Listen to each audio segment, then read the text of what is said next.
ত্রয়োদশ জাতীয় সংসদ নির্বাচনে 299টি আসনের মধ্যে 260টির বেসরকারি ফল ঘোষণা করা হয়েছে। ঘোষিত ফল অনুযায়ী বাংলাদেশ জাতীয়তাবাদী দল ও তাদের জোটের প্রার্থীরা 197টি আসনে জয় পেয়েছেন। এতে দলটির নেতৃত্বে নতুন সরকার গঠনের পথ প্রায় নিশ্চিত হয়েছে। দলীয় সূত্র জানিয়েছে, নতুন সরকারের নেতৃত্ব দেবেন বিএনপি চেয়ারম্যান তারেক রহমান।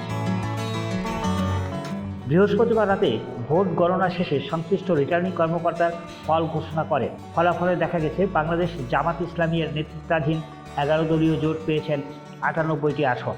অন্যান্য দল ও স্বতন্ত্র প্রার্থীরা জয়ী হয়েছেন 4টি আসনে।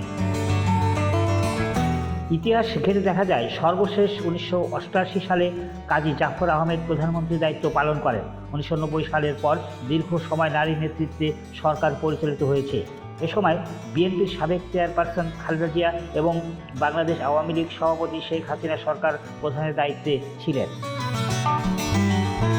নির্বাচনে জয় উদযাপন উপলক্ষে কোনো ধরনের বিজয় মিছিল না করার নির্দেশ দিয়েছেন বিএনপি। দলটির প্রেস উইং জানিয়েছেন, নিরঙ্কুশ বিজয়ের জন্য বাদ জুমা সারা দেশে শুকরিয়া ও বিশেষ দোয়ার আয়োজন করা হবে। অন্যান্য ধর্মীয় উপাসনালয়েও প্রার্থনার ব্যবস্থা থাকবে।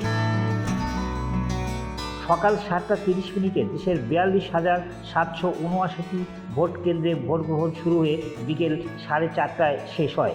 এরপর কেন্দ্রগুলোতে গণনা শুরু হয়। শেরপুর 3 আসনের নির্বাচন স্থগিত থাকায় এবার 299টি আসনে 2029 জন প্রার্থী প্রতিদ্বন্দ্বিতা করেন। মোট ভোটার ছিলেন 12,77,00,000-এর বেশি। 124টি দেশে পোস্টাল ব্যালট পাঠানো হয়। নিউজ ডেস্ক, দৈনিক দৃষ্টি।